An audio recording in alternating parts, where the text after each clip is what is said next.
사고가 나게 되면 보험사에서 항상 중상자 사고 같은 경우는 각종 자료를 요구하면서 꼭 영상을 요구를 합니다. 이제 그거를 보험사 직원한테 주게 되죠. 캐치를 해서 이 사람 같은 경우에는 장애가 남으면 얼마 정도 남을 수 있고 앞으로 예견되는 손해액은 얼마다라는 거를 이제 확인을 하게 되는 거죠. 그래서 이제 이 건 같은 경우에는 최대 얼마까지 합의하면 되겠다라는 합의에 이제 계획이 서게 되는 거죠.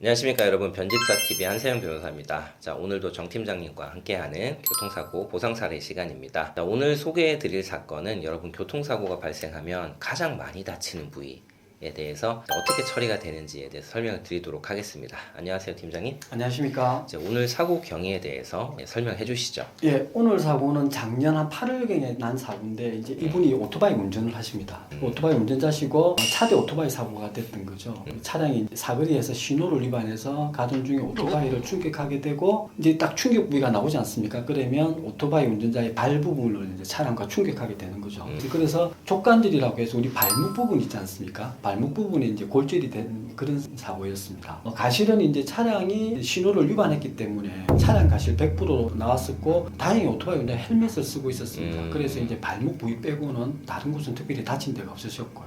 그런 사고였습니다. 그 수술을 하셨습니까? 네, 수술은 이제 그 사고 나고 나서 처음에 119를 통해서 이제 병원에 내원을 하게 됐었고 족관절 쪽에 이제 우리 큰 뼈와 작은 뼈가 이렇게 내려옵니다. 발과 닿는 부분에 물론 이제 그 부분에 여러 가지 작은 다른 뼈들이 있긴 하지만 있고 이제 그래서 그쪽에 내과 외과라고 그러죠. 바깥쪽과 안쪽 그래서 이제 같이 골절이 됐던 거고 고정술이라고 해서 철심을 이렇게 박아서 고정을 하죠. 그래서 유압이 되고 나면 또 철심을 제거하는 수술을 하게 되고 4주 정도 입원을 하시다가 퇴원하셨고 통원 치료해서 특별한 문제 없이 뼈는 잘 유압이 돼간 상태. 그러면 이 사건 같은 경우에는 교통사고 과실도 없고 치료도 잘 받으셨는데 쟁점이 되는 게 어떤 거였습니까? 장애율이었죠. 이분도 이제 걱정이 되다 보니까 빨리 합의는 하지 않았고요. 통원 치료까지 쭉 이제 되고 의사가 유압이 정상적으로 잘 됐다, 유압은 잘 됐다는 얘기를 듣고 이제 보험사하고 합의를 진행을 하려고 하니 보험사에서 이제 1,500만 원 정도의 금액을 제시를 하고 이게 장애가 남으면 얼마나 남는다 뭐 이런 부분들에 대한 설명도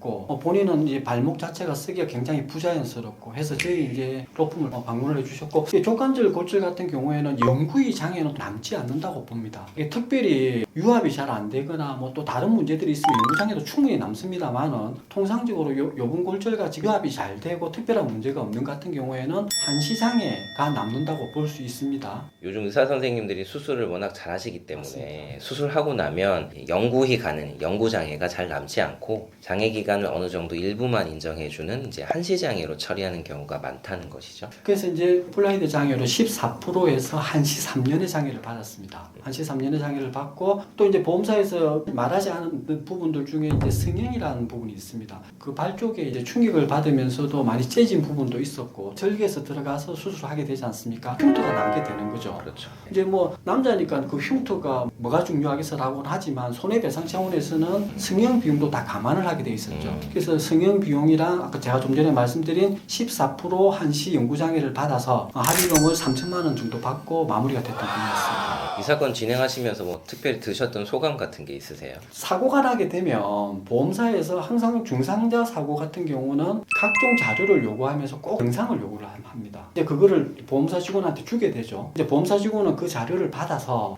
자문인을 통하건 아니면 보험사 내에 있는 의료 직원을 통해서 이 상태가 어떻든지를 캐치를 하게 됩니다. 캐치를 해서 이 사람 같은 경우에는 장애가 남으면 얼마 정도 남을 수 있고 앞으로 예견되는 손해액은 얼마다라는 거를 이제 확인을 하게 되는 거죠. 그래서 이제 이 건 같은 경우에는 최대 얼마까지 합의하면 되겠다라는 합의에 이제 계획이 서게 되는 거죠.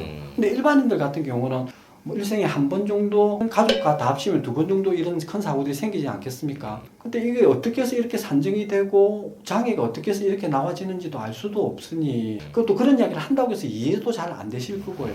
보험사 직원도 돈만 가지고 얘기를 하니까 돈만 가지고 내가 본 손해가 얼마다 이제 이런 생각만 먼저 하게 되시는 거죠. 그래서 이제 정부의 비대칭성이 굉장히 큽니다. 예, 그래서 여러분들이 교통사고 발생해서 합의가 잘 되는 것 같다라는 생각이 드셔도 가급적이면 사실 전문가에게 의뢰를 하는 게 낫습니다. 그래야만 일단 내가 그 돈을 받게 된다고 하더라도 그게 타당한 돈인지 아닌지 알 수 있는 거니까요. 자, 오늘 사례는 여기까지 진행하도록 하겠습니다. 여러분 꼭 합의하실 때 주의하시고요. 저희는 다음 시간에 다시 찾아오도록 하겠습니다. 감사합니다. 감사합니다.